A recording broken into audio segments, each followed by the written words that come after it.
Hola, soy Rocío García Robles y estas son las prácticas de informática. En este vídeo vamos a aprender cómo acceder a los campos de las variables de tipo estructura. Comencemos.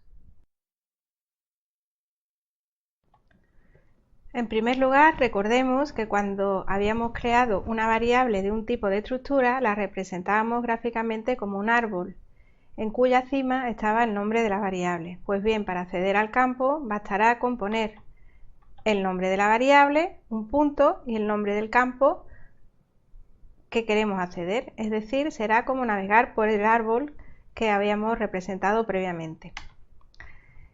Siempre tiene que aparecer el punto para separar el nombre de la variable del nombre del campo. Por ejemplo, imaginemos que tenemos la estructura struComplejo, que tiene dos campos, real e imag de tipo double. Con esto hemos creado este molde. Tenemos a su vez la declaración de dos variables de tipo struComplejo, x e y.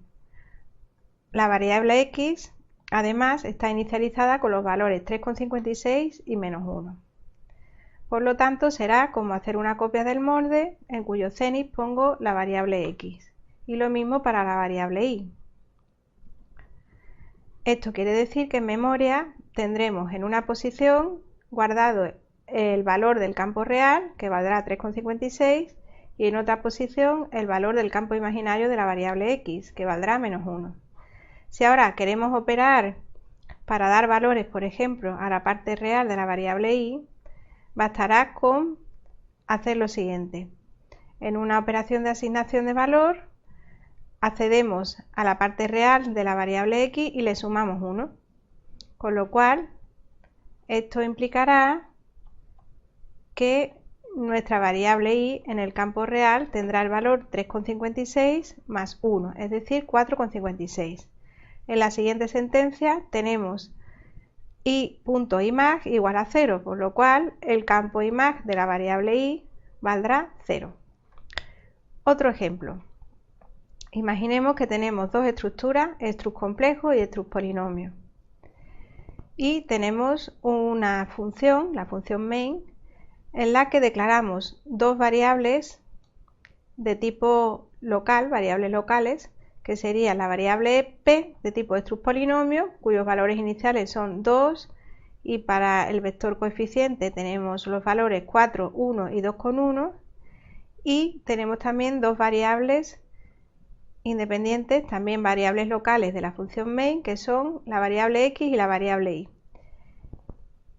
También son de tipo, en este caso, struComplejo. Hemos reservado en memoria espacio para ambas variables, aunque en principio, al no haberlas inicializado, no tienen valores asignados. Si a continuación queremos hacer la siguiente sentencia, x real igual a 3,1 por el grado de la variable p más el coeficiente que ocupa la posición 1 del vector coeficiente de la variable p, ocurrirá lo siguiente.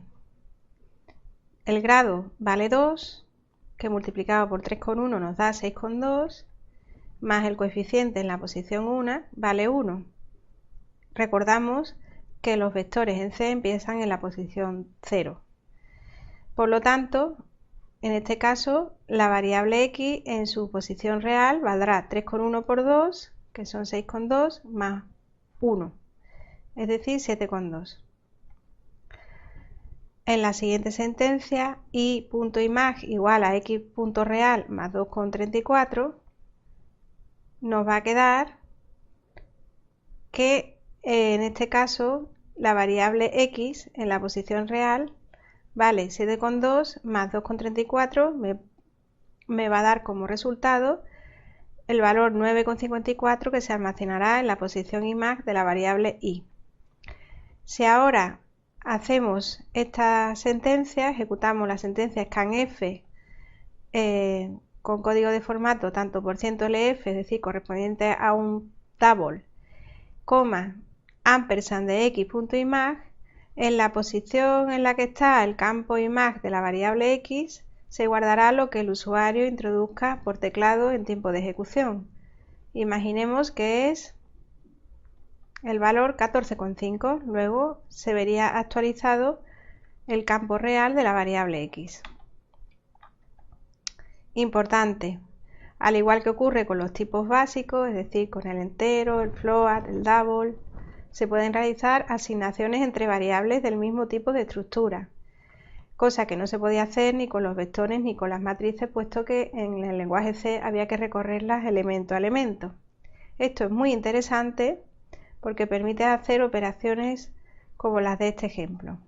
Imaginemos que tenemos una estructura, struct polinomio, y en nuestra función main tenemos una variable fx de tipo struct polinomio que está inicializada a los valores 2 para el grado y 4, 0, menos 1 para los coeficientes, y tenemos otra variable pol del mismo tipo de estructura, struct polinomio, y al hacer la sentencia de asignación pol igual a fx no es necesario recorrer campo a campo los valores de la variable fx, porque lo que ocurre es lo siguiente: la variable pol está reservada en memoria aunque no tenga valores iniciales, y al ejecutarse esta asignación de valor, los valores que haya en las distintas posiciones relativas a los campos de la variable fx serán los que se copian en las mismas posiciones de las variables pol, es decir, se copian campo a campo, elemento a elemento.